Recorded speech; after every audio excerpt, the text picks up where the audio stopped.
Ang amoy ng luma at matapang na Lysol sa koridor ng pampublikong ospital ay tila sumasakal sa bawat hininga ni Fridesa. Malamig ang mga sementadong dingding na kaniyang sinasandalan, ngunit mas matindi ang ginaw na dumarapos sa kaniyang balat dahil sa lagkit ng malamig na pawis na dulot ng matinding kontraksyon. Sa kaniyang mga kamay na nanginginig sa sakit, mahigpit niyang yakap ang isang kupas na brown envelope. Sa loob niyon ay ang lihim na dokumento ng paglilipat ng shares mula sa Rayzad Holdings, isang kayamanang sapat upang baguhin ang tadhana ng pamilya Ventura habang buhay. Bawat pirma roon ay pinaghirapan niya sa gitna ng hapdi ng kanyang tiyan, isang sorpresang regalo para kay Marco sa sandaling lumabas ang kanilang panganay. Ngunit sa kabila ng manipis na harang ng pintuan, ang tinig ng kanyang biyenang si Doña Celestina ay tila isang matalim na balisong na humihiwa sa kanyang pagkatao. Wala tayong mapapala kung babae ang iluluwal ng asawa mo, Marco. Isang malaking pabigat lang yan sa pamilya natin. Utang na loob. Look at her. She's just a plain housewife na walang dinalang yaman sa atin. Narinig ni Fridesa ang mahinang pag-atungal ng kanyang asawa, ang tunog ng sapatos nito na tila hindi mapakali sa semento. Naamoy niya ang bango ng murang pabango na binili niya para kay Marco nung nakaraang anibersaryo nila, isang amoy na ngayon ay humahalo sa mapait na amoy ng pagtataksil. But ma, she's in pain. Paano ko siya iiwan dito sa charity ward alone? People will talk. Mahinang sagot ni Marco. Ang boses ay puno ng pag-aalinlangan, ngunit walang bakas ng tunay na pagmamalasakit. Hayaan mo ang sasabihin ng iba. Madame Tuazon is waiting for us at the hotel. She is interested to invest in your business, Marco. Ito na ang chance natin para makaalis sa butas na ito. Iiwan mo ba ang future mo para lang sa isang babaeng kahit pambayad sa hospital bill ay wala? Ang bawat salita ni Celestina ay puno ng lason. Nilalait ang pagkatao ni Fridesa habang ang babaeng nilalait nila ay hawak ang susi sa bilyong pisong hinahangad nila. Isang mapait na ngiti ang gumuhit sa mga labi ni Fridesa sa gitna ng kaniyang paghingal.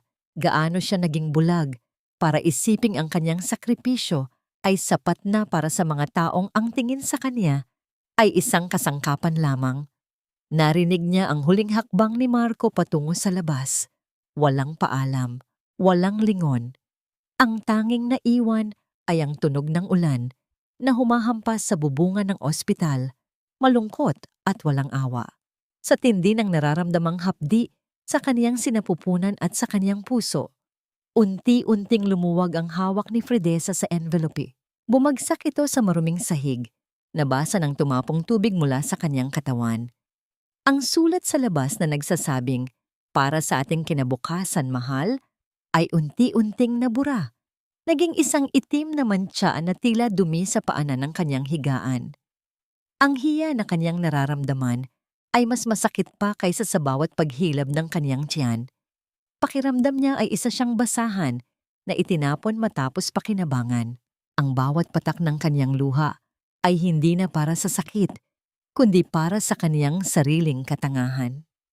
Mrs., dahan-dahan lang. Itakbo na natin siya sa delivery room. Sigaw ng isang nurse habang mabilis na itinutulak ang kaniyang stretcher. Nasilaw si Fridesa sa mga puting ilaw ng kisame na tila mabilis na naglalakbay sa kaniyang paningin. Ang lamig ng bakal ng kaniyang higaan ay tila nanunuot sa kaniyang mga buto. Ngunit mas matigas ang kaniyang kalooban ngayon kaysa sa anumang metal sa mundong ito. Habang inihahanda siya ng mga doktor, isang nurse ang lumapit na may hawak na clipboard. Mrs., we need the father's name for the birth certificate. Sino po ang ilalagay natin? Where is your husband? Tumingin si Fridesa sa kawalan. Ang kaniyang mga mata, na dati ay puno ng pag-ibig, ay naging kasing lamig na ng mga bituin sa madaling araw. Hinawakan niya ang gilid ng kaniyang higaan. Ang kaniyang mga kuko ay bumaon sa kutsyon. Wala. Bulong niya. Ang kanyang boses ay hindi nanginig. I don't have a husband. Just put unknown. My daughter will only have my name. She will only have the name Rayzad. Nagising si Fridesa sa gitna ng alingaso ng pawis at gamot sa loob ng siksikang charity ward. Ang bawat paghinga niya ay tila may kasamang bigat ng hanging hindi makalabas sa kanyang dibdib. Sa kanyang tabi, ang maliit na sanggol na si Flora ay mahimbing na natutulog, balot ng isang kupas na kumot na hiniram lamang sa ospital. Sa gitna ng ingay ng ibang mga pasyente at iyak ng mga sanggol, ang tanging naririnig ni Fridesa ay ang pintig ng sarili niyang puso. Mabagal, malamig, at puno ng determinasyon. Ang katahimikan ng kanyang pag-iisip ay nabasag nang marinig niya ang tunog ng mga dekalidad na takong na humahampas sa maruming sahig ng pasilyo. Hindi na niya kailangang lumingon upang malaman kung sino ang dumarating. Ang amoy ng matapang at mamahaling pabango na tila sumasakal sa hanging paligid ay sapat ng pagkakakilanlan. Pumasok si Doña Celestina sa ward na may takip na panyo sa kanyang ilong. Ang kaniyang mga mata ay puno ng pandidiri habang tinitingnan ang paligid. Huminto siya sa paanan ng higaan ni Fridesa, hindi upang kumustahin ang kanyang manugang o tingnan ang kanyang apo, kundi upang ilapag ang isang bungkos ng mga resibo sa ibabaw ng kumot. Look at this place, Fridesa. Ang dumi-dumi rito, baka kung ano pang sakit ang makuha ni Marco kapag nagtagal siya rito. Kaya naman pala wala siyang choice, kundi umalis kagabi. Simula ni Celestina, ang boses ay puno ng mapagkunwaring pag-aalala na hinaluan ng talas ng panunumbat. Nanatiling tahimik si Fridesa. Tinitigan niya ang mga resibo, mga bayarin sa ospital na alam niyang hindi naman binayaran ni Marco. Manasaan si Marco? Mahinang tanong ni Fridesa. Ang kanyang boses ay tila galing sa ilalim ng lupa. Nako, my son is very busy. He's working hard para mabayaran itong mga utang na idinudulot mo sa amin. Alam mo naman na we're struggling, di ba? Tapos babae pa ang ibinigay mo. Ang sabi ng doktor, you had a hard time giving birth dahil mahina ang katawan mo. See? Even your body is a liability, Fridesa. Dugtong pa ng matanda, habang masusing tinitingnan ang kaniyang bagong manicure na kuko. Lumapit ang matanda sa mukha ni Fridesa. Sapat na upang maramdaman ng huli ang init ng hininga nito. Be thankful na hindi ka namin pinapabayaan. Utang na loob mo sa amin ang bawat sentimong ibinabayad dito. You should know your place. Paglabas mo rito, I expect you to work double time sa bahay. Huwag kang aarte-arte na parang prinsesa dahil lang nanganak ka. Dahan-dahang itinaas ni Fridesa ang kanyang paningin. Sa loob ng kanyang isipan, naaalala niya ang brown envelope na nakatago sa ilalim ng kanyang unan, ang dokumentong magpapatunay na ang lahat ng kumpanyang ipinagmamalaki ng pamilya Ventura ay nakasandal lamang sa kanyang pirma. Ang ironya ng sitwasyon ay tila isang mapait na lasa sa kanyang lalamunan. Ang babaeng nasa harap niya na kung makapagsalita ay akala mo'y pag-aari ang buong mundo, ay wala palang alam na ang mismong hininga ng kanilang negosyo ay nasa kamay ng babaeng tinatawag niyang liability. Bakit hindi niyo po tingnan ang apo niyo, ma? Tanong ni Fridesa. Pilit na pinapakalma ang kanyang sarili. Sumulyap si Celestina sa sanggol na parang tumitingin sa isang maruming basahan. She looks like you. Hopefully hindi niya makuha ang kamalasan mo. Anyway, Marco will not visit today. He has a very important meeting with Madame Tuason. They might go out for dinner to finalize the deal. Intindihin mo na lang, he's doing this for the family. Huwag kang maging selfish. Isang mahabang buntong hininga ang kumawala kay Fridesa. Ang bawat salita ni Celestina ay tila isang pako na itinatarak sa kabaong ng kanilang pagsasama. Ang hiya na dati ay nagpapayuko sa kanya ay unti-unting napapalitan ng isang kakaibang uri ng kapangyarihan. Ang kapangyarihan ng isang taong wala nang natitirang respeto sa kanyang kausap.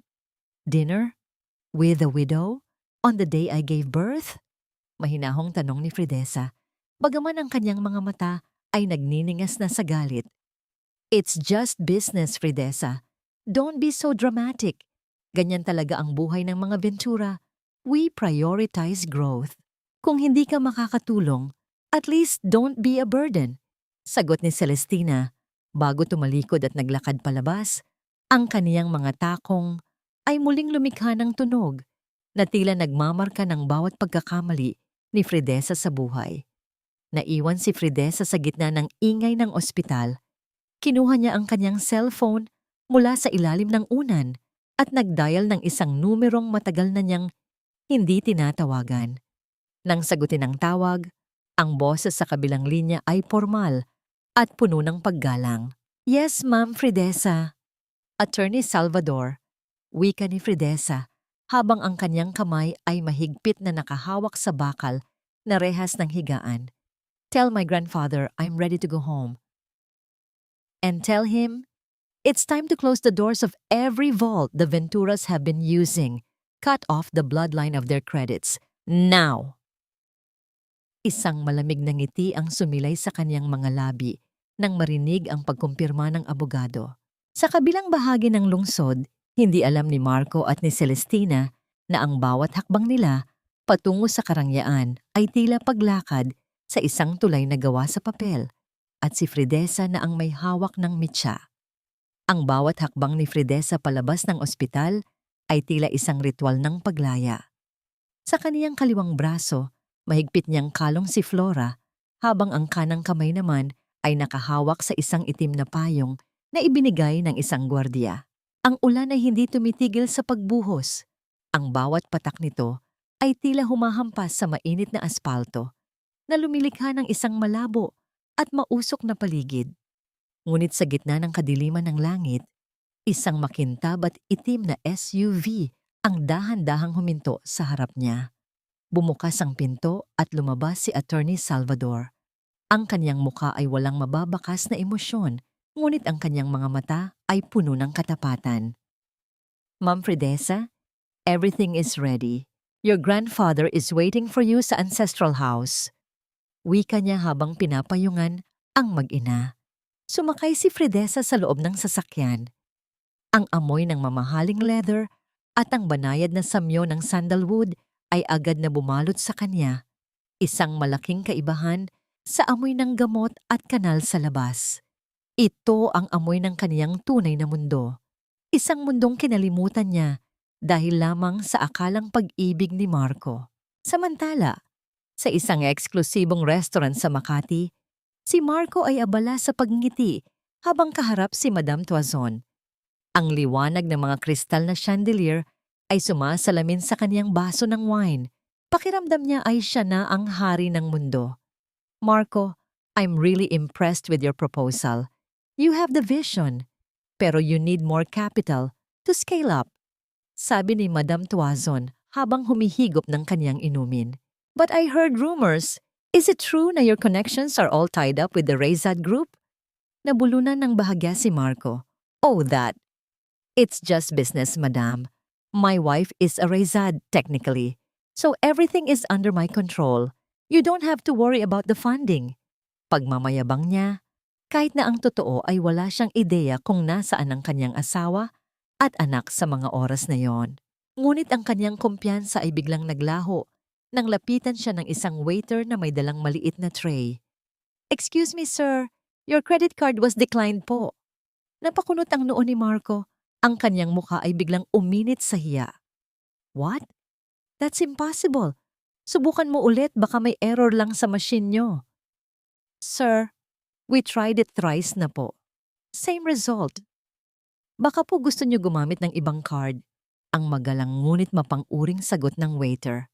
Kinuha ni Marco ang kaniyang cellphone at sinubukang tawagan ng kaniyang bangko. Ngunit isang serye ng mga notification ang bumungad sa kanya. Ang kaniyang mga mata ay nanlaki habang binabasa ang mga mensahe. Your corporate credit line has been suspended. Your access to the Rayzad Trust Fund has been revoked by the principal signatory. Sa kabilang dako ng lungsod, sa loob ng isang silid na puno ng mga antigong libro at amoy ng lumang kahoy, si Fridesa ay nakaupo sa tapat ng kanyang lolo, si Don Esteban. Ang matanda ay tahimik na nakatingin sa kanya.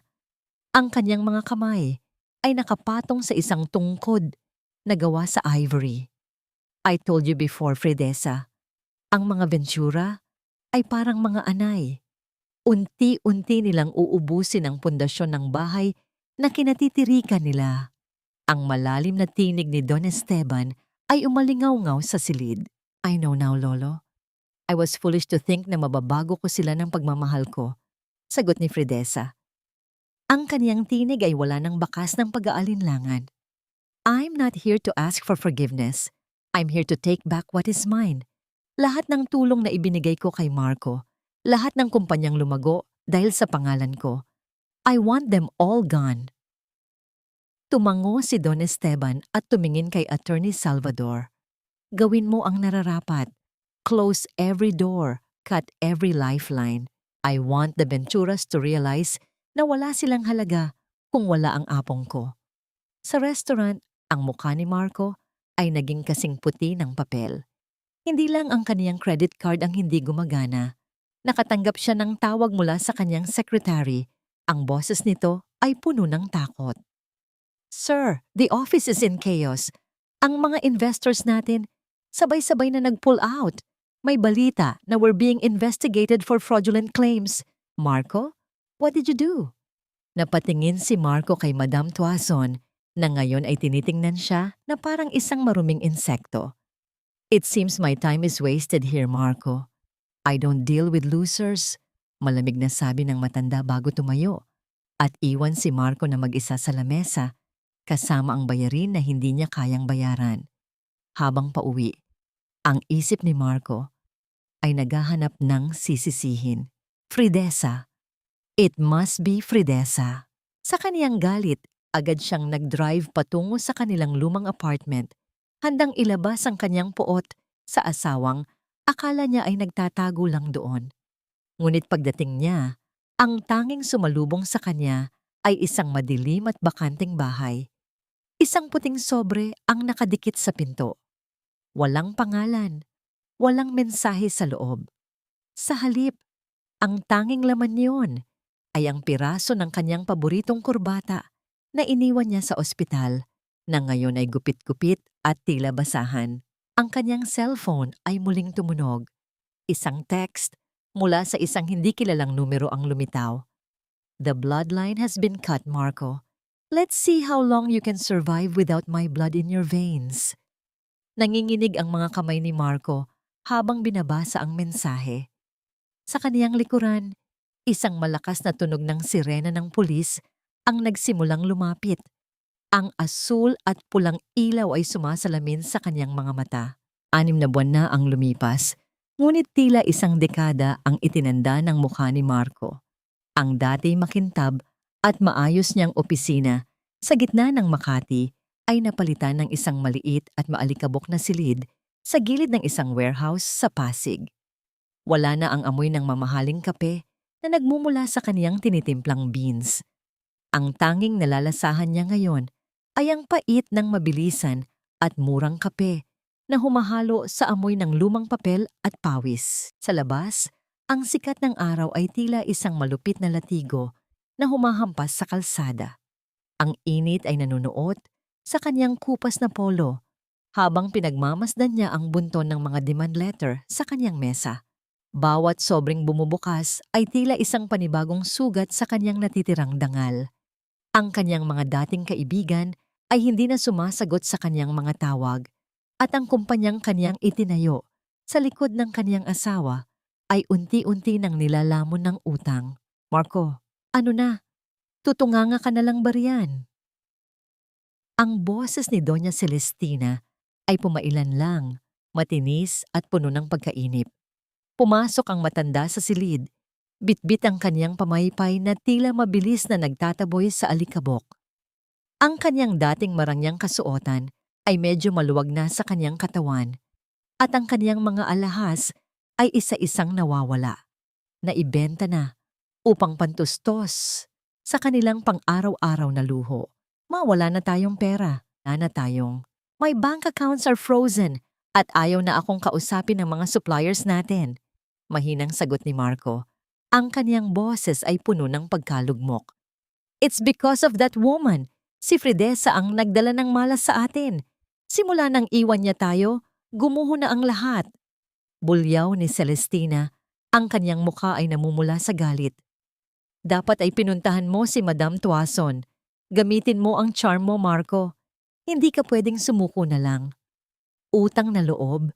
Isipin mo ang pangalan natin. Sa kabilang dako ng lungsod, sa loob ng malamig at tahimik na silid ng Rayzad Mansion, ibang-iba ang mundong ginagalawan ni Fridesa. Ang amoy ng sariwang bulaklak at gatas ng sanggol ay bumabalot sa paligid. Si Flora, na ngayon ay 6 na buwan na, ay mahimbing na natutulog sa loob ng kanyang noy na yari sa pinakamahal na kahoy.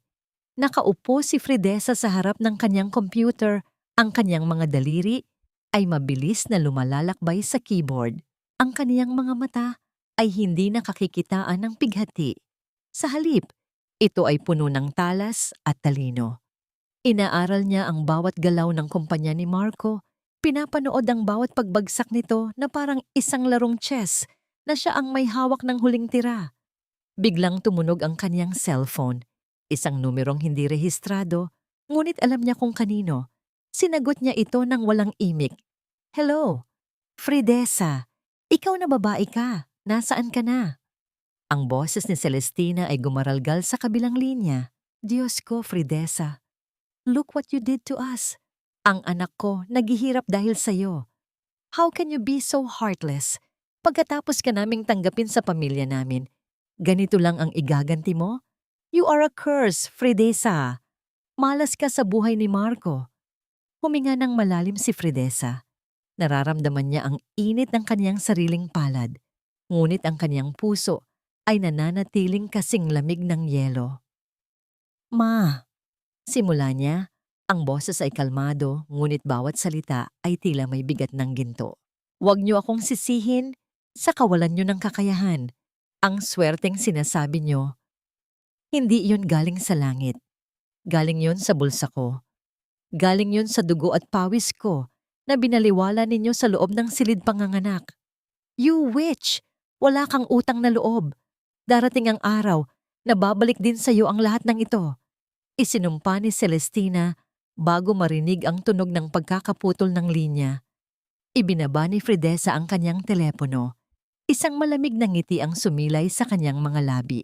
Hindi siya natatakot sa sumpa ng isang taong hindi man lang marunong tumingin sa sariling pagkakamali.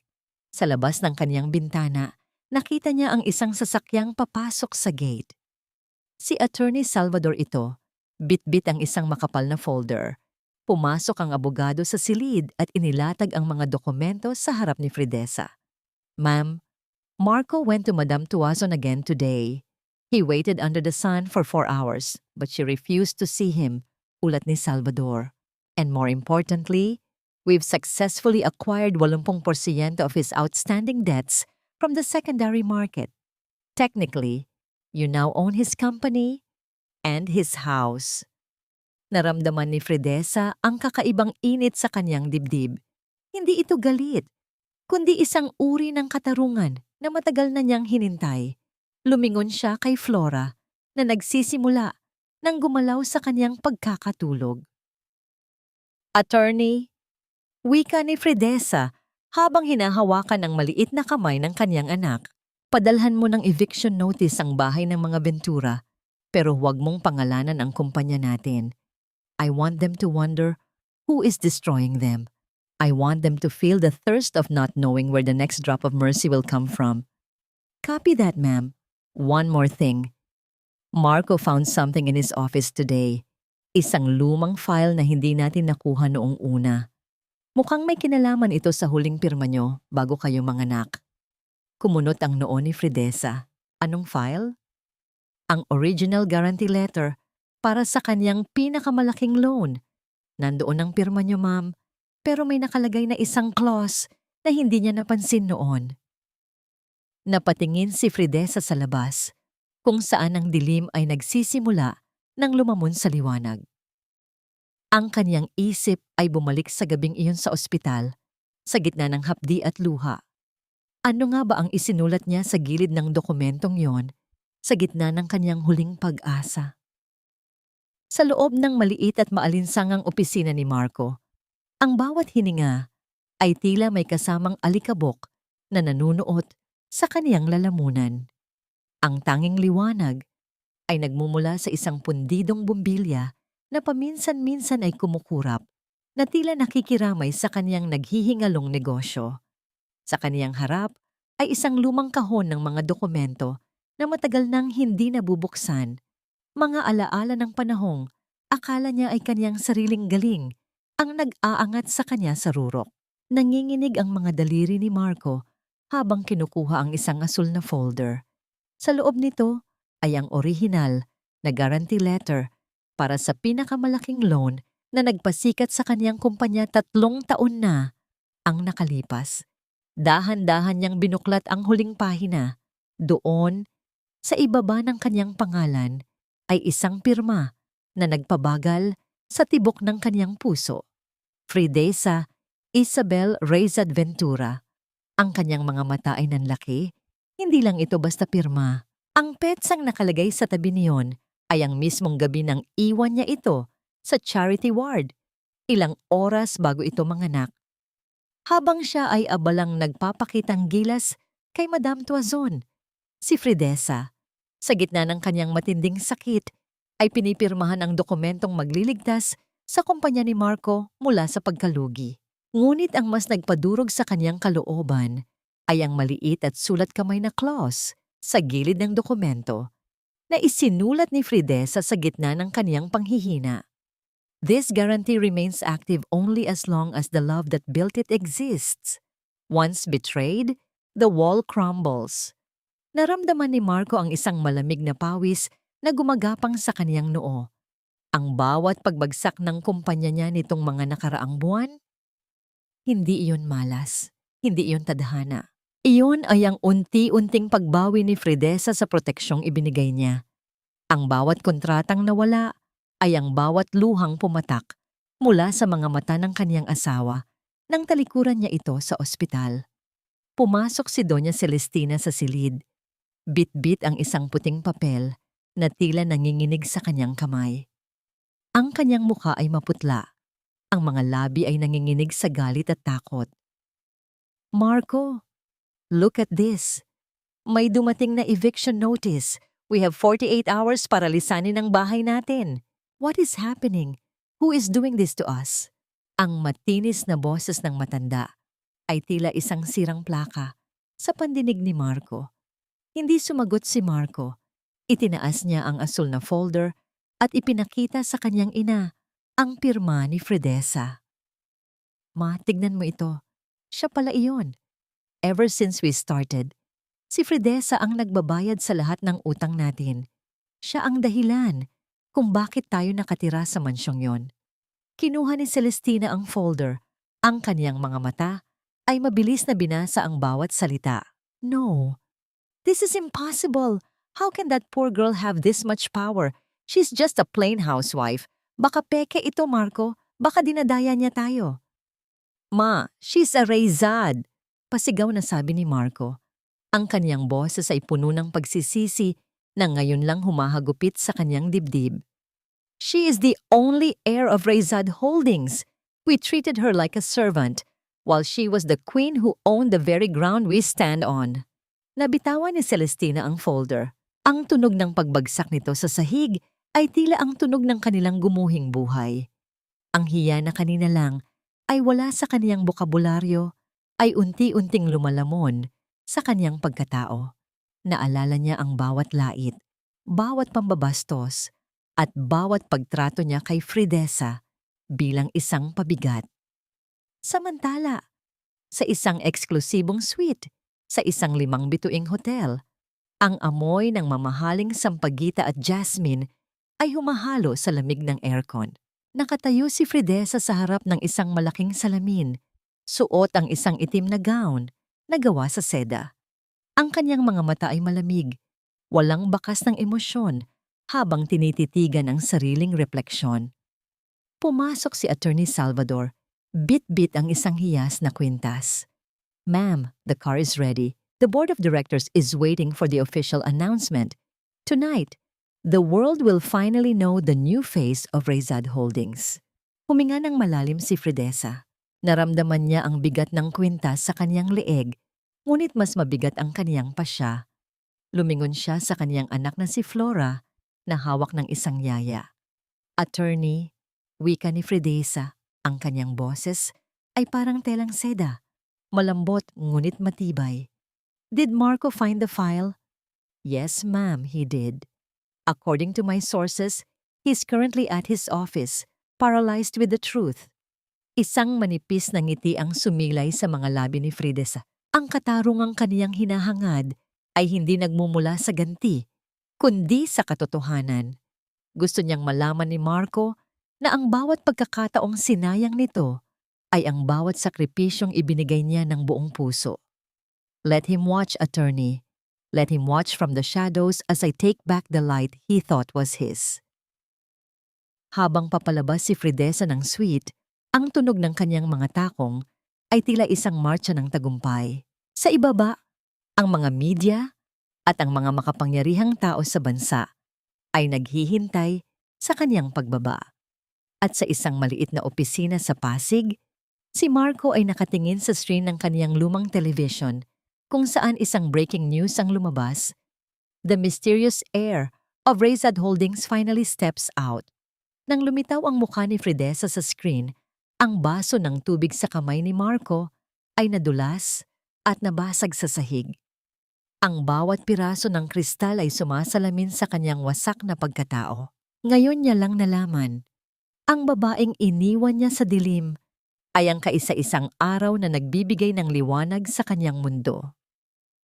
Ang bawat hibla ng luma at kupas na kurtina sa kanilang maliit na silid ay tila bumibigat sa alingasaw ng mothballs at amoy ng naphthalene.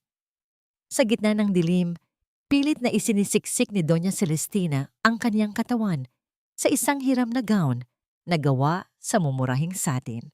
Ang kaniyang mga daliri na dati pinalalamutian ng mga tunay na brilyante, ngayon ay namumula sa pangangati dahil sa mga suot niyang alahas na gawa sa tanso. Mga paimbabaw na hiyas na nag-iiwan ng berdeng mantsa sa kaniyang balat sa tuwing humahalo ito sa kaniyang pawis. Marco, bilisan mo. We cannot be late for this. Ito na lang ang tanging paraan para maisalba natin ang kumpanya. Ang boses ni Celestina ay gumaralgal. Tila isang tuyot na dahon na tinatangay ng hangin. Nakatitig lang si Marco sa kaniyang refleksyon sa basag na salamin. Ang kaniyang suot na tuxedo ay maluwag na sa kaniyang nangangayayat na pangangatawan. Naamoy niya ang kaniyang sariling desperasyon, isang halong amoy ng sigarilyo at murang kape. Sa kaniyang isip, paulit-ulit na bumabalik ang mukha ni Fridesa sa telebisyon. Ang asawang dati tagapagluto lang ng kanyang almusal ay isa na palang higante na handang lumamon sa kanya. Ma, sa tingin mo ba kakausapin tayo ni Fridesa after everything we did? Tanong ni Marco. Ang kaniyang boses ay puno ng pag-aalinlangan. Don't be so dramatic, Marco. Asawa mo pa rin siya. May utang na loob siya sa atin dahil tinanggap natin siya noong wala siyang matuluyan. Use your charm. Make her remember the good times. Ang kailangan lang natin ay isang pirma niya para ma-approve ang loan natin. Sagot ni Celestina habang pilit na pinapalitaw ang kanyang dibdib sa harap ng salamin. Nang makarating sila sa Manila Peninsula, ang lamig ng aircon sa lobby ay tila sumampal sa kanilang mga mukha. Isang malupit na paalala ng mundong kinalimutan na sila. Ang amoy ng mga sariwang lili at ang halimuyak ng mamahaling wax sa sahig ay tila nanunukso sa kanilang kahirapan. Ang bawat kalansing ng mga kristal na baso sa loob ng ballroom ay parang tunog ng mga barya na hindi na nila kailanman mahahawakan. Sinubukan nilang pumasok, ngunit ang dalawang malalaking gwardiya na nakasuot ng barong ay humarang sa kanilang daan. Ang malamig na tingin ng mga ito ay sapat na upang maramdaman ni Marco ang tindi ng hiya. Invitations, please? Ang boses ng bouncer ay kasing tigas ng pader. I am Doña Celestina Ventura at ito ang aking anak na si Marco. We are relatives of the chairman. Let us in. pagmamatarali ni Celestina habang ang kanyang boses ay tumataas na sa kahihiyan. Pasensya na po, ma'am. Strictly no invitation, no entry. At wala pong pangalang Ventura sa guest list ng Rayzad Holdings. Tugon ng gwardiya habang ang mga tao sa paligid ay nagsisimula ng lumingon at bumulong. Ang bawat parinig mula sa mga dumadaan. Mga sosyal na babaeng dati sumisipsip kay Celestina ay tila mga karayom na tumutusok sa kaniyang balat. Is that Celestina? Look at her gown. It's so 2010. I heard they're bankrupt na. Ang kapal ng mukha nilang pumunta rito. Biglang tumahimik ang buong paligid. Ang malakas na tunog ng pagbukas ng malalaking pinto ng ballroom ay tila naging hudyat ng isang mahalagang sandali. Ang amoy ng mamahaling Frances na pabango, isang timpla ng rosas at sandalwood, ay dahan-dahang lumaganap sa pasilyo. At doon, sa gitna ng kumpol ng mga bodyguard at photographer, lumitaw si Fridesa. Hindi na siya ang babaeng nakasuot ng duster at amoy bawang. Ang kaniyang buhok ay nakaayos ng perpekto at ang kaniyang suot na itim na puntod na gown ay tila gawa sa mga anino ng gabi. Ang kaniyang bawat hakbang ay may kasamang awtoridad. Ang tunog ng kaniyang takong sa marmol na sahig ay tila isang hatol na walang takas. Fridesa! Fridesa, anak! Sigaw ni Celestina, pilit na sumisingit sa mga tao. Huminto si Fridesa. Ang kaniyang mga mata, na dati puno ng init at pagmamahal, ngayon ay kasing lamig na ng yelo sa dulo ng Antarctica. Dahan-dahan niyang ibinaling ang kaniyang tingin sa kaniyang dating biyenan at asawa. Ang kaniyang titig ay hindi galit. Mas masakit pa ito dahil ito ay puno ng kawalan ng pakialam. Fridesa, please. We need to talk. Ang kumpanya, ang bahay natin. You can save us. Pagsusumamo ni Marco, ang kaniyang mga mata ay nagsisimula ng mamasa. Tumingin si Fridesa kay Attorney Salvador na nasa kaniyang tabi. Attorney, may mga pulubi ba tayong pinayagang pumasok sa lobby? Pakisabi sa management. I don't like the smell of desperation in my events. It ruins the atmosphere. Ang bawat salita ni Fridesa ay tila isang sampal na walang tunog, ngunit nag-iiwan ng pulang marka sa kaluluwa ni Marco. Ang lalaking dati itinuturing niyang mundo, ngayon ay tinitingnan niya na parang isang dumi sa ilalim ng kaniyang sapatos. Fridesa, paano mo nagagawa ito? Utang na loob mo sa amin ang lahat. Sigaw ni Celestina. Ang kaniyang muka ay namumula na sa galit at dismaya. Ngumiti ng bahagya si Fridesa, isang ngiting walang buhay. Utang na loob? Ma, ang tanging utang na mayroon ako ay ang utang sa sarili ko para sa lahat ng taon na hinayaan ko kayong tapakan ng dangal ko. Tonight, I am just collecting the interest. Tumalikod si Fridesa at naglakad palayo. Ang kaniyang maringal na gown ay humahula sa sahig na parang isang itim na alon na lumalamon sa lahat ng nakaraan. Naiwan sina Marco at Celestina sa gitna ng lobby, pinagtitinginan ng lahat, habang ang mga security guard ay dahan-dahang itinataboy sila palabas sa ilalim ng malakas na ulan. Sa labas, ang tubig ulan ay mabilis na nag-alis ng kulay sa tanso nilang mga alahas, na nag-iiwan ng malabong itim na mantsa sa kanilang mga leeg. Isang simbolo ng kanilang huwad na kapangyarihan na tuluyan ng natunaw. Ang bawat patak ng ulan na humahampas sa labas ng Manila Peninsula ay tila mga maliliit na karayom na tumutusok sa balat ni Marco. Habang nakatayo siya sa gilid ng kalsada, basang-basa at nanginginig sa ginaw, ang kaniyang paningin ay nakapako sa malalaking glass window ng ballroom. Sa loob, ang init ng mga gintong ilaw at ang halimuyak ng mamahaling alak ay tila isang paraiso na kailanman ay hindi na niya mapapasok. Ang kaniyang suot na taksido na dati simbolo ng kaniyang ambisyon, ngayon ay tila isang mabigat at basang sako na nagpapaalala sa kanyang kabiguan. Sa tabi niya, si Doña Celestina ay humihikbi ng walang tunog. Ang kanyang pekeng pilikmata ay kalahating natanggal na at nakadikit sa kanyang pisngi, habang ang itim na maskara ay dumadaloy pababa na lumilikha ng mga madidilim na guhit sa kanyang mukha na tila mga bitak sa isang lumang rebulto. Ang kaniyang hiram na gown ay bumibigat sa tubig ulan at ang amoy ng basang tela at murang pangkulay ay humahalo sa amoy ng usok ng mga dumaraang sasakyan. Marco, hindi ito pwedeng mangyari. We are the Venturas. Ang bulong ng matanda ay tila isang panalangin sa isang Diyos na matagal nang tumalikod sa kanya. Sa loob ng ballroom, umakyat si Fridesa sa entablado. Ang kaniyang bawat galaw ay pinapanood ng daan-daang pares ng mga mata, mga negosyante, politiko, at mga prominenteng pamilya na dati hindi man lang siya tiningnan.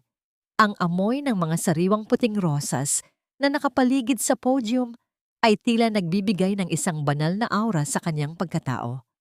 Sa kanyang likuran, isang higanting screen ang nagpapakita ng logo ng Raysad Holdings, ang simbolo ng kapangyarihang kaniyang minana at pinrotektahan. Good evening everyone, simula ni Fridesa. Ang kanyang boses ay kalmado, walang bakas ng kaba, at umalingaw-ngaw sa buong silid na parang isang malambot, ngunit matibay na kampana. Tonight is not just about business, it is about accountability. It is about the truth that we often hide behind our titles and our suits. Sa labas, pilit na idinidikit ni Marco ang kaniyang mukha sa malamig na salamin. Sinusubukang marinig ang boses ng kaniyang asawa. Ang kaniyang puso ay pumipintig ng mabilis, isang halong takot at hindi maipaliwanag na pangungulila. Naalala niya ang mga gabing dumarating siya sa bahay at sasalubungin siya ni Fridesa ng isang basong tubig at isang matamis na ngiti. Ang katahimikang yon na dati itinuturing niyang kahinaan, ngayon ay napagtanto niyang iyon pala ang kaniyang kalakasan. Raysad Holdings has always stood for integrity. Pagpapatuloy ni Fridesa, ang kaniyang titig ay tila tumatagos sa salamin at dumidiretso sa mga mata ni Marco na nasa labas. And as the new chairwoman, my first act is to cleanse our portfolio. We are officially liquidating all assets and cutting all ties with companies that have built their foundations on deceit and borrowed pride. Specifically, the Ventura Group of Companies. Isang mahinang bulungan ang bumalot sa ballroom. Ang bawat salita ni Fridesa ay tila isang hatol ng kamatayan para sa kinabukasan ni Marco. Ang lahat ng kumpanyang pinaghirapan niyang itayo, na sa katotohanan ay pinunduhan lang ni Fridesa, ay mawawala na sa isang iglap. To those who think that silence is a sign of submission, wika ni Fridesa habang itinaas niya ang kanyang baba, ang kanyang leeg na pinalalamutian ng mga brilyante ay kumikinang sa ilalim ng mga spotlight. Let this be a lesson. Silence is often the time we spend gathering the stones to build the wall that will eventually shut you out. From this night forward, the name Ventura is no longer a partner of Raysad. They are a ghost of a past that we have already buried. Natumba si Doña Celestina sa gutter ng kalsada. Ang kanyang kamay ay dumiit sa maruming tubig baha. Ang hiya ay tila isang malaking bato na dumadagan sa kanyang dibdib na nagpapahirap sa kanyang paghinga. Ang mga taong dati yumuyukod sa kanya, ngayon ay nakatingin sa kanya mula sa loob ng kanilang mga sasakyan na may halong awa at pangungutya. Bumaba si Fridesa mula sa entablado at sinalubong ni Attorney Salvador. Excellent speech, ma'am. The paperwork for the foreclosure of the Ventura Mansion is already signed. By tomorrow morning, they will have nowhere to go. Tumingin si Fridesa sa labas, kung saan nakita niya ang malabong anino ni Marco sa likod ng salamin. Hindi siya nakaramdam ng galit. Ang nararamdaman niya ay isang malalim at payapang katarungan. Kinuha niya ang kanyang cellphone at tinawagan ang yaya ni Flora. Hello? Kumusta si Flora? Nakatulog na ba siya? Tanong ni Fridesa. Ang kanyang boses ay biglang lumambot. puno ng pagmamahal na tanging para sa kanyang anak na lamang. Opo, ma'am.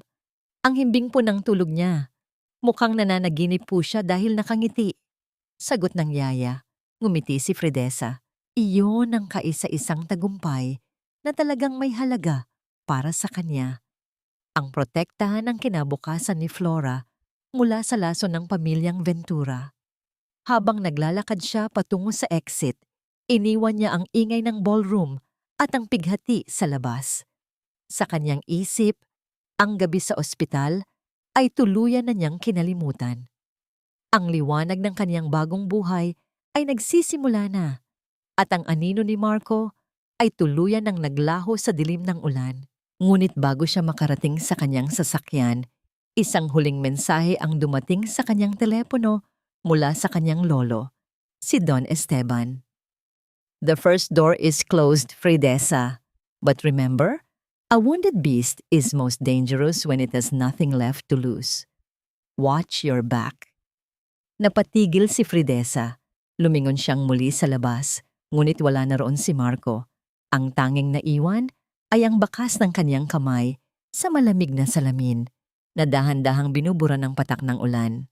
Ang hamog ng madaling araw ay tila isang malamig na kumot na bumabalot sa mansyon ng mga Ventura, subalit wala itong hatid na kapayapaan. Ang bawat sulok ng bahay na dati puno ng halakhak ng pagmamayabang ay nilalamon na ngayon ng isang nakatutulig na katahimikan. Naamoy ni Marco ang anas ng alikabok mula sa mga kurtinang hindi na nalabhan at ang singaw ng kalawang mula sa mga tubo ng tubig na tila nakikiramay sa kanyang pagpanaw sa lipunan. Sa gitna ng salas, nakaupo si Doña Celestina sa isang tumba-tumbang gawa sa narra.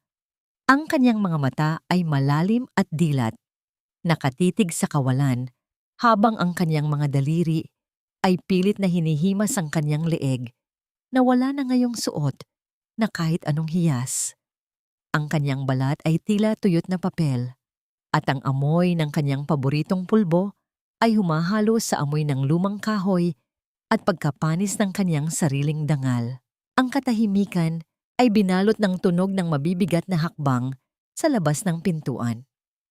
Hindi ito ang magaan na hakbang ng mga kasambahay, kundi ang dambuhala at dumiin na tunog ng mga sapatos na gawa sa dekalidad na balat.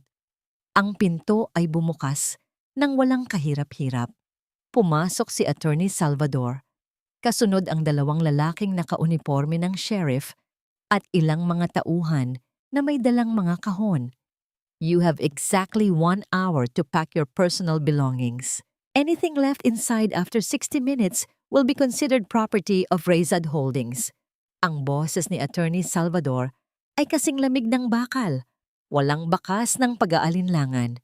This is illegal. Hindi niyo kami pwedeng palayasin na lang na parang mga hayop. My son built this business. This house is ours. Ang sigaw ni Celestina ay gumaralgal. Ang kaniyang boses ay tila isang sirang biolin na pilit pinatutunog. Actually, ma'am, this house was used as collateral for a loan that was never paid. At ang nag-iisang garantor na nagbabayad ng interes nito sa loob ng 5 taon ay si Ma'am Fridesa.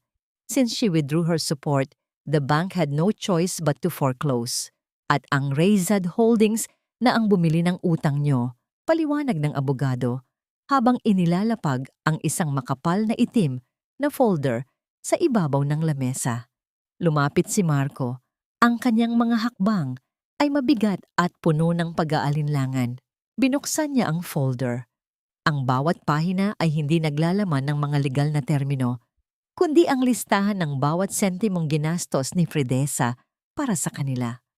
Hulyo 2000 at XX, 500,000 piso para sa operasyon sa puso ni Doña Celestina. Minura ako ni Celestina dahil hindi raw sapat ang kwarto sa ospital. Disyembre 2000. 2 milyong piso para isalba ang kumpanya ni Marco mula sa payroll crisis. Sinabi ni Marco na galing ito sa kaniyang galing sa negosyo. Gabi ng panganganak. 50 milyong piso worth of shares. Iniwan ako sa charity ward habang hawak ko ito. Ang bawat salita sa papel ay tila isang latigo na humahampas sa mukha ni Marco. Ang hiya na kanyang nararamdaman ay hindi lamang dahil sa pagkawala ng yaman, kundi dahil sa pagharap sa kanyang sariling kawalan ng kwenta. Naamoy niya ang tinta ng panulat ni Fridesa sa mga papel, ang amoy ng kanyang sakripisyo na kailanman ay hindi nila pinahalagahan. Ito ang tinatawag naming blood debt ledger, Marco. Wika ni Salvador habang tinititigan ang nanginginig na mga kamay ng lalaki. Ang bawat patak ng pawis at luha ni Ma'am Fridesa ay may katumbas na halaga. At ngayong araw, ang kabuuan ng mansyong ito ay hindi pa sapat para bayaran ang kahit 10% ng kaniyang ibinigay. Please, tell her. I'm sorry, bulong ni Marco. Ang kaniyang mga mata ay nagsisimula ng lumuha. Ang alat ng kaniyang mga luha ay pumatak sa papel. Nababasa ang mga salitang isinulat ni Fridesa. Sorry is just a word, Marco, but hunger is a feeling, and you will feel it soon. Tugon ni Salvador bago lumingon sa mga tauhan. Simulan na ang paglalabas ng mga gamit. Dahan-dahang binuhat ng mga tauhan ang malaking chandelier na dati ipinagmamalaki ni Celestina. Ang pagkakalas ng mga kristal ay lumikha ng isang matalim at tuyot na tunog na tila mga buto ng pamilya Ventura na isa-isang binabali. Sinubukan ni Celestina na itago ang isang maliit na gintong estatwa sa loob ng kaniyang damit, ngunit agad siyang naharang ng sheriff. Everything stays, ma'am. Only clothes and personal hygiene items are allowed. Ang malamig na utos ng sheriff ay nagpabagsak kay Celestina sa sahig. Sa labas ng mansyon, sa gitna ng mainit na kalsada, nakatayo ang mag-ina. Ang kanilang mga gamit ay nasa loob lang ng 3 malalaking plastic bag. Ang amoy ng basang basura sa tabi ng kalsada ay humahalo sa init ng araw. Isang malupit na paalala na wala na silang babalikan. Pinanood ni Marco ang dahan-dahang pagpaskil ng malaking karatula sa gate ng mansyon. Foreclosed. Property of Rayzad Holdings. Sa kabilang dako ng lungsod, si Fridesa ay nakaupo sa kaniyang opisina, pinapanood ang live feed ng kaganapan sa kaniyang tablet. Ang kaniyang mga kamay ay dahan-dahang hinahaplos ang buhok ni Flora na mahimbing na natutulog sa kaniyang kandungan. Ang katahimikan ng silid ay puno ng amoy ng lavender at kapayapaan. Huminga ng malalim si Fridesa at pinatay ang screen. Ang katarungan ay hindi laging matamis. Kung minsan, ito ay may lasa ng bakal at alikabok. Ngunit para sa kanya, ito ang huling pahina ng kaniyang pagiging biktima. Ang bawat paghinga ni Marco sa loob ng kanilang bagong tahanan, isang maliit at baradong silid sa isang boarding house, sa gilid ng maingay na rails ng tren, ay tila paglanghap ng abo ng kaniyang sariling mga pangarap. Ang amoy ng kanal na may halong amoy ng tostadong tuyo mula sa kapitbahay ay nanunuot sa kaniyang mga damit na ngayon ay wala ng bango ng mamahaling fabric softener. Ang init na nagmumula sa bubungang yero ay tila isang hurnong dahan-dahang tumutunaw sa kaniyang natitirang katinuan. Sa sulok ng silid, si Doña Celestina ay nakaupo sa sahig, yakap-yakap ang kaniyang huling bag na gawa sa imitasyong katad. Ang kaniyang buhok ay magulo at ang kaniyang mga labi ay walang tigil sa pagbulong ng mga pangalan ng mga taong dati niyang nakakasalamuha sa mga charity gala. Ang kaniyang paningin ay nakatitig sa dingding na puno ng amag. Tila doon niya nakikita ang replika ng kaniyang nawalang kaharian. Marco, tumawag ka sa mga Ayala. Sabihin mo, we are ready for the merger. Tell them to send the limousine. Ang boses ni Celestina ay mahina at puno ng ilusyon. Isang nakapanlulumong tunog ng isang isipang bumigay na sa bigat ng hiya. Ma, stop it. Wala na tayong kumpanya. Wala na tayong mga kaibigan. We are living in a slum, ma. Ang sigaw ni Marco ay hinaluan ng pait at pagsisisi. Kinuha niya ang kaniyang pitaka, isang lumang balat na wala ng laman, kundi ang ilang barya na pambili sana ng kanilang hapunan. Lumabas si Marco sa pasilyong masikip kung saan ang bawat hakbang niya ay sinusundan ng tingin ng mga taong kasing hirap niya. Ang init ng kalsada ay humahapdi sa kaniyang mga talampakan habang naglalakad siya patungo sa kaisa-isang lugar na alam niyang may sagot sa kanyang pighati. Ang tarangkahan ng mga Rezad. Nakatayo siya sa harap ng malaking gate. Ang kanyang mga kamay ay nakakapit sa malamig na rehas na bakal. Ang amoy ng sariwang damo at ang malamig na simoy ng hangin mula sa hardin ni Fridesa ay tila isang malupit na paalala ng paraisong kaniyang tinapon. Nakita niya mula sa malayo ang isang anino ng babaeng naglalakad sa ilalim ng mga punong mangga. Bit-bit ang isang maliit na bata. Fridesa. Ang kaniyang puso ay kumirot. Isang matalim na hapdi na mas masakit pa kaysa sa gutom. Isang matandang gwardya ang lumapit sa kanya. Hindi ito ang gwardya sa ospital, kundi ang katiwala ng mga Rezad na si Mang Carding. Tiningnan siya nito nang may halong awa at pandidiri. "Umalis ka na rito, Marco." Sabi ni Ma'am Fridesa, wala na siyang asawang kilala. Wika ni Mang Carding bago iabot ang isang maliit na supot sa pagitan ng mga rehas. Binuksan ni Marco ang supot. Ang tanging laman yon ay ang kaniyang lumang singsing sa kasal. Isang mumurahing piraso ng mantsadong ginto na dati ipinagmamalaki niyang simbolo ng kanilang sumpaan. Ngayon, ang singsing ay baluktot at puno ng kalawang, tila isang patay na alaalang hindi na muling mabubuhay. Sabi rin ni Ma'am, dugtong ni Mang Carding, ang bawat segundo na nananatili ka rito ay ninanakaw mo sa katahimikan ng anak mo. Umalis ka na bago pa kita tawagan ng pulis. Ang marahas na pagtikom ng maliit na bintana sa gate ay lumikha ng isang matalim na hangin na yumanig sa buong pagkatao ni Marco. Tumalikod siya. Ang kaniyang mga balikat ay nakasagsag habang ang kaniyang mga luha ay pumapatak sa maruming semento. Ang bawat patak ay tila humahalo sa alikabok ng kalsada, nagiging putik na dumidikit sa kanyang mga paa. Bumalik siya sa kanilang silid, bitbit ang baluktot na singsing at ang kanyang wasak na dangal. Natagpuan niya ang kanyang ina na natutulog na sa sahig. Ang pisngi ay nakadikit sa malamig na semento. Sa sandaling iyon, napagtanto ni Marco ang tindi ng kaniyang pagkakamali. Ipinagpalit niya ang isang diamante para sa isang dakok na abo. At ngayon, ang tanging natitira sa kanya ay ang init ng kanyang sariling hoyhan. Humiga siya sa tabi ng kanyang ina. Ang kanyang paningin ay nakapako sa kisameng may mga butas. Ang bawat ingay ng dumaraang tren ay tila isang hatol na nagpapaalala sa kanya na ang oras ay hindi na muling babalik na papasam. Lumipas ang 15 taon. Ang amoy ng lumang papel at ang malamig na hangin mula sa aircon ng isang pampublikong aklatan ay naging kanlungan ni Marco sa loob ng mahabang panahon. Ang kanyang buhok ay puti na at ang kanyang mga kamay ay puno ng kalyo mula sa mga taon ng mabibigat na trabaho sa konstruksyon at pagkakargador. Wala na ang ambisyon sa kanyang mga mata.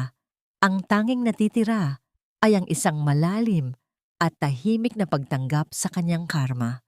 Habang nag-aayos siya ng mga libro, ang kanyang paningin ay napadako sa isang pahayagan na nakalatag sa lamesa. Isang malaking larawan ng isang magandang dalaga ang bumungad sa kanya. Ang mga mata nito ay kasing talas ng mga mata ni Fridesa, ngunit ang nangiti nito ay may dalang tamis na tila isang pamilyar na alaala. Flora Rezad, the new face of philanthropy and business leadership. Nanginig ang mga daliri ni Marco habang hinahawakan ng pahayagan ang kaniyang anak. Ang batang iniwan niya sa gitna ng hirap. Ngayon ay isang nagniningning na bituin sa mundong kailanman ay hindi na niya maaabot. Naamoy niya ang bango ng papel, isang amoy na nagpapaalala sa kanya ng lahat ng pagkakataong kaniyang sinayang. Anak? Ang bulong niya ay tila isang hangin na mabilis na naglaho. Isang matalim na hapdi ang gumuhit sa kaniyang dibdib, hindi dahil sa inggit, kundi dahil sa isang malalim na uri ng pag-ibig na ngayon lang niya natutunang kilalanin sa panahong huli na ang lahat. Ang bawat yabag ni Flora sa gitna ng maalikabok na construction site ay tila isang banayad na sayaw ng liwanag sa gitna ng madilim at magaspang na paligid. Ang sikat ng araw sa dapit hapon ay humahalik sa kaniyang balat na nagbibigay ng ginintuang kulay sa kaniyang mukha na tila isang buhay na obra maestra. Naamoy niya ang matapang na singaw ng bagong buhos na semento at ang amoy ng kalawang mula sa mga bakal. Ngunit ang kaniyang sariling halimuyak, isang banayad na amoy ng jasmine at sariwang labada, ay tila isang kapa na nagpoprotekta sa kanya mula sa dumi ng paligid. Hindi siya ang tipikal na tagapagmana na natatakot madumihan ang mga kuko. Nakasuot siya ng hard hat at isang simpleng puting blusa. Hawak ang mga plano para sa itatayong Rayzad Community Center para sa mga batang lansangan.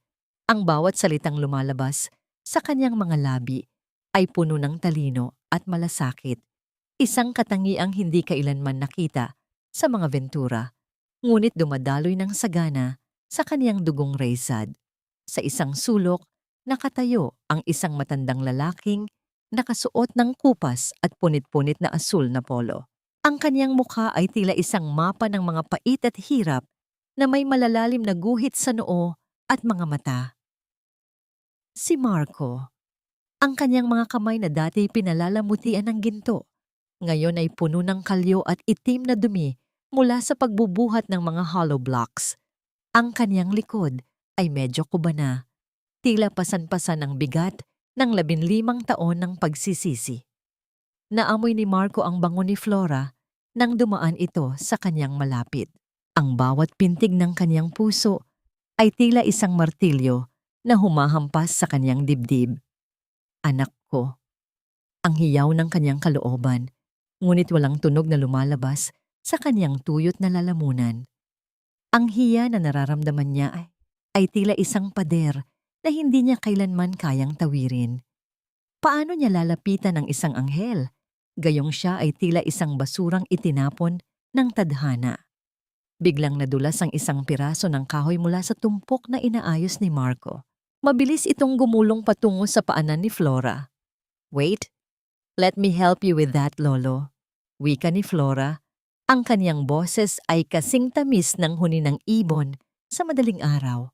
Yumuko ang dalaga at pinulot ang kahoy bago ito iniabot kay Marco. Sa sandaling iyon, ang kanilang mga mata ay nagtagpo.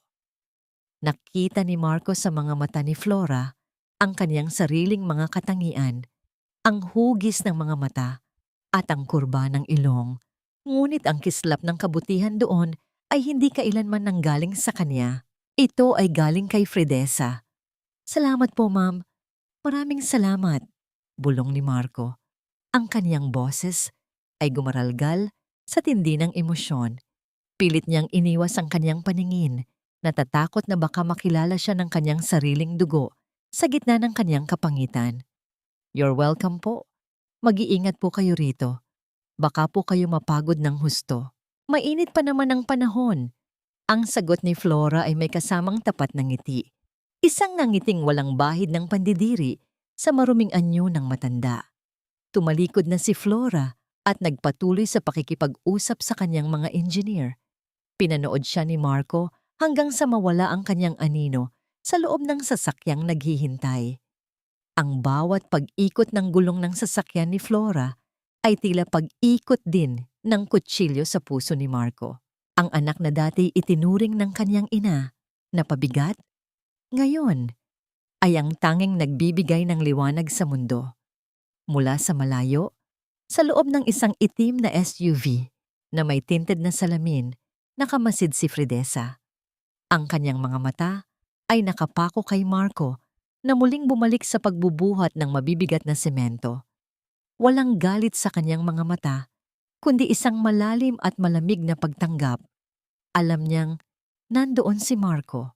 Alam niyang ito ang kanyang paraan ng paghingi ng tawad, ang maglingkod ng walang pangalan sa mga proyektong para sa kanyang anak. Ma'am, should I tell the site manager to reassign him Baka po makagulo siya kay Flora. Tanong ni Attorney Salvador mula sa harapang upuan. Huminga ng malalim si Fridesa. Ang amoy ng kanyang paboritong Earl Grey tea sa loob ng sasakyan ay nagbibigay sa kanya ng kapanatagan. No, attorney. Let him stay. Ang katarungan ay hindi laging pagkakulong sa rehas. Minsan, ang pinakamabigat na parusa ay ang makita ang lahat ng iyong sinayang mula sa malayo, habang alam mong wala ka ng karapatang hawakan ang mga ito. Ipinikit ni Fridesa ang kaniyang mga mata. Ang imahe ng kaniyang anak na rumirenta sa liwanag at ng kaniyang dating asawa na nalulunod sa dilim ay ang huling kabanata ng kaniyang pait. Ang karma ay hindi isang mabilis na kidlat. Ito ay isang mabagal at masakit na pag-ani sa bawat binhing itinanim mo noong nakaraan. Habang papaalis ang sasakyan, isang maliit na sobre ang naiwan sa lamesa ng site manager na may nakasulat na tagubilin mula kay Fridesa. Provide extra meals for the elderly workers, especially the one with the tired eyes. Ang bawat patak ng ulan na humahampas sa bubungang yero ng barong-barong ni Marco ay tila isang walang katapusang martilyo na nagpapaalala sa kanya ng bawat pagkakamaling kaniyang nagawa. Ang amoy ng basang lupa na humahalo sa singaw ng kalawang ay nanunuot sa kaniyang ilong habang pilit niyang pinagkakasya ang kaniyang nangangatog na katawan sa isang manipis na kumot. Sa kaniyang tabi, si Doña Celestina ay mahimbing na natutulog, ngunit ang kaniyang paghinga ay may kasamang huni ng hirap. Ang kaniyang isipan ay tuluyan ng nalunod sa nakaraan, madalas na naghahanap ng mga alahas na matagal nang naging abo. Sa ibabaw ng kaniyang maliit at mabuhay na lamesa, may nakapatong na isang lalagyan ng mainit na lugaw. Ito ang extra meal na ibinigay sa kanya sa construction site kanina. Nang buksan ni Marco ang takip, ang usok na lumabas ay may dalang amoy ng luya at sariwang patis. Isang amoy na tila isang mabilis na kidlat na nagdala sa kanya pabalik sa kusina ng kanilang dating mansyon kung saan si Fridesa ay matiyagang nagluluto para sa kanya pagkatapos ng mahabang araw sa trabaho. Nangatik ang lalamunan ni Marco. Ang bawat subo ng lugaw ay tila may kasamang pait ng pagsisisi. Ngayon niya lang napagtanto, ang tunay na kayamanan ay hindi ang mga share sa kumpanya o ang titulong Don, kundi ang malasakit na kaniyang minalit noon.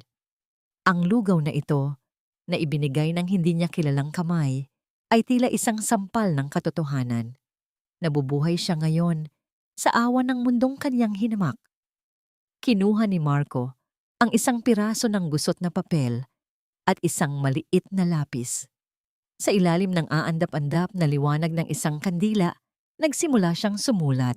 Hindi ito liham para kay Fridesa upang humingi ng pera, kundi isang liham para kay Flora na alam niyang kailanman ay hindi niya maibibigay. Anak, nakita kita kanina. Ang ganda mo, kasing ganda ng iyong ina. Patawarin mo ako kung ang tanging maibibigay ko sa iyo ay ang panunood mula sa malayo. Hindi ako karapat-dapat na tawaging ama. Ako ang aninong nilikha ng sarili kong kasakiman. Huwag kang mag-alala. Sapat na sa akin na makita ang iyong tagumpay.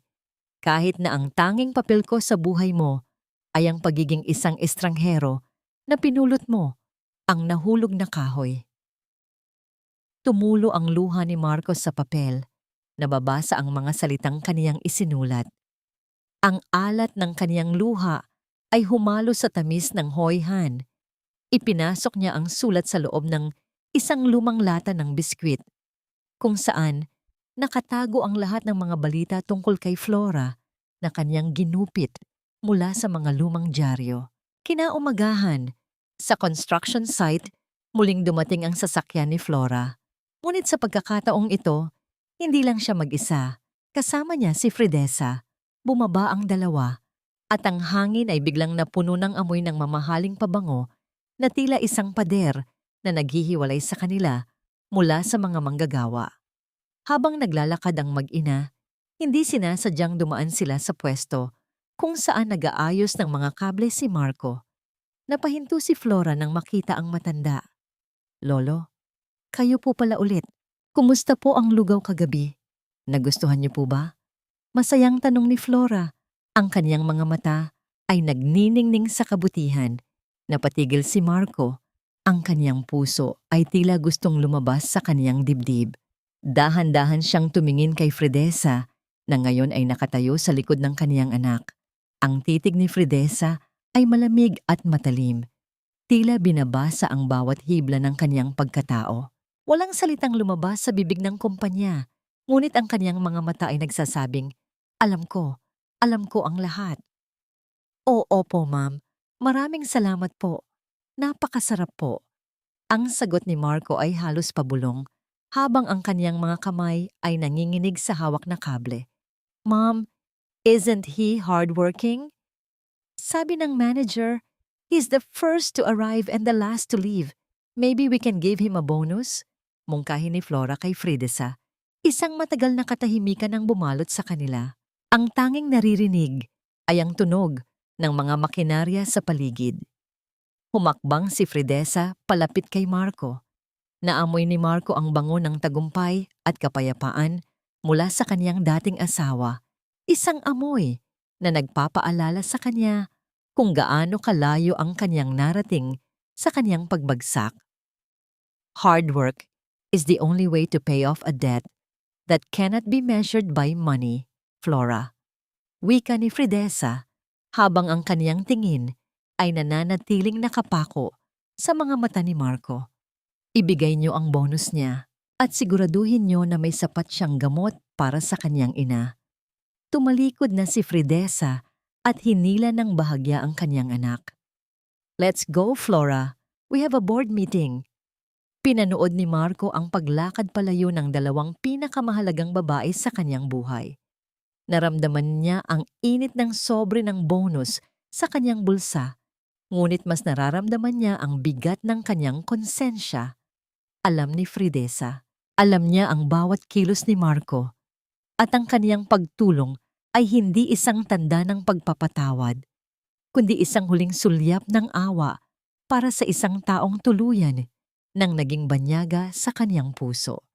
Ngunit ang hindi alam ni Fridesa, may isang sikretong daladala si Flora na kailanman ay hindi pa nito nasasabi sa kanya. Isang lumang singsing na nahanap ni Flora sa hardin ng mansyon noong bata pa siya. Isang singsing na mantsado ng ginto at may nakaukit na maliit na letrang M. Ampume. Ang dakilang dapit hapon ay naglatag ng kulay kahel at lila sa kalangitan. Tila isang napakalaking canvas na nagpapakita ng pagtatapos ng isang mahabang kabanata. Ang amoy ng basang lupa matapos ang isang maikling ambon ay humahalo sa samyo ng mga hasmin sa hardin ng bagong tayong Rayzad Community Center. Sa gitna ng katahimikan, ang tanging naririnig ay ang banayad na paghampas ng hangin sa mga dahon ng punong mangga. Isang tunog na tila nagdadala ng mga bulong ng nakaraan na unti-unti nang naglalaho. Nakatayo si Flora sa ilalim ng isang arko ng mga bulaklak, suot ang isang simpleng bestidang puti. Sa kaniyang palad ay naroon ang isang maliit at kinakalawang na singsing, ang singsing na kaniyang itinago sa loob ng 15 taon. Ang malamig na bakal nito ay tila nagpaparamdam sa kanya ng bigat ng lihim na kaniyang dinala. Dahan-dahang lumapit si Marco. Ang kaniyang mga hakbang ay mabigat, ang kaniyang anino ay mahaba sa semento. Tila isang paglalarawan ng kaniyang pagod na pagkatao. Nang huminto siya sa harap ni Flora, naamoy niya ang bango ng jasmine mula sa dalaga, isang bango na nagpapaalala sa kanya ng kaisa-isang gabi na pinili niyang maging taksil. Lolo, o dapat ko po bang sabihing, Papa? Ang boses ni Flora ay mahinahon, walang bakas ng galit, tila isang malinis na batis na dumadaloy sa gitna ng batuhan. Napatigil ang mundo ni Marco. Ang hiya na kaniyang naramdaman ay tila isang malaking alon na tumangay sa kaniyang natitirang lakas. Napayuko siya. Ang kaniyang mga mata ay nagsisimulang mangilid, ang luha na pumatak sa kaniyang maruming sapatos. Flora, "Anak, patawarin mo ako." Ang bulong ni Marco ay gumaralgal, puno ng pait na naipon sa loob ng maraming taon. "Hindi ko gustong magpakita sa'yo sa ganitong kalagayan. Hindi ako karapat-dapat na kilalanin mo." Ipinakita ni Flora ang singsing. "I found this a long time ago sa lumang garden ng mansion. I saw the same initial M sa mga lumang papers ni Mommy. I knew it was you. The moment I saw your eyes at the construction site. You have the same eyes as mine, pero puno ng lungkot. Anak, wala akong mahihingi sa'yo kundi ang pagkakataong makita kang masaya." Wika ni Marco habang nanginginig ang kaniyang mga kamay. "Ang makita kang ganito, sapat na yon para sa akin. Ang bawat hollow block na binuhat ko, ang bawat kalyo sa aking kamay, iyon ang aking panalangin para sa iyong kinabukasan." Mula sa balkonahe ng gusali, nakatanaw si Fridesa. Ang kaniyang figura ay matikas. Ang kaniyang mukha ay payapa sa ilalim ng dapit hapon. Naamoy niya ang hangin. Isang malinis at sariwang amoy na wala ng bahid ng Lysol o amoy ng ospital. Ang bawat sakit na kaniyang naramdaman noong gabi ng kaniyang panganganak ay tila isang malabong panaginip na lamang. Dahan-dahan siyang bumaba at lumapit sa dalawa. Ang tunog ng kanyang mga hakbang ay banayad. Tila hindi gustong basagin ang sagradong sandali. Nang makarating siya sa tabi ni Flora, tinitigan niya si Marco, hindi bilang isang kaaway, kundi bilang isang taong tapos na ang papel sa kaniyang buhay. "Marco," ang boses ni Fridesa ay parang musika ng gabi, malalim at payapa. "You've paid your debt with your sweat and your silence. Ang bawat taon na pinanood mo kami mula sa malayo ay sapat ng parusa para sa iyong pagkakamali." Tumingin si Marco kay Fridesa. Ang kanyang mga mata ay naghahanap ng kahit katiting na galit, ngunit wala siyang nakita. Ang tanging naroon ay ang isang malawak na karagatan ng kapatawaran, hindi dahil karapat-dapat siya, kundi dahil kailangan ni Fridesa ng kapayapaan. "Fridesa, thank you. Salamat dahil hinayaan mo akong makita ang anak natin na lumaking ganito karikit." Wika ni Marco bago dahan-dahang tumalikod. "Papa!" tawag ni Flora. Lumapit siya at iniabot ang singsing kay Marco. "Keep this! Not as a reminder of your mistakes, but as a reminder na may isang anak na hindi ka kailanman kinamuhin. Mommy taught me to look at people's hearts, not their past." Tinanggap ni Marco ang singsing. Ang kanyang mga daliri ay dumampi sa mainit na palad ng kanyang anak. Sa sandaling iyon, ang lahat ng tinik sa kanyang puso ay tila nabunot. Naglakad siya palayo patungo sa gate. Ang kanyang likod ay hindi na gaanong kuba. Tila ang pasang bigat ng 15 taon ay tuluyan ng naibsan. Pinanood ng mag-ina ang dahan-dahang paglaho ng anino ni Marco sa ilalim ng mga ilaw ng kalsada. Lumingon si Flora kay Fridesa at niyakap ang kanyang ina ng mahigpit. "Are you okay, Mom?" tanong ni Flora. Ngumiti si Fridesa, isang tunay at nagniningning na ngiti na nagmumula sa kaniyang kaluluwa. "I am more than okay, Flora. I am finally free." Ang gabi ay tuluyan ng bumalot sa paligid, ngunit sa loob ng hardin ng mga rezad, ang liwanag ng pagmamahal at pagpapatawad ay nananatiling nagniningning. Ang bonglap ng hantu ay tuluyan ng naputol at ang tanging naiwan ay ang amoy ng hasmin at ang tunog ng kapayapaan na kailanman ay hindi na muling mananakaw.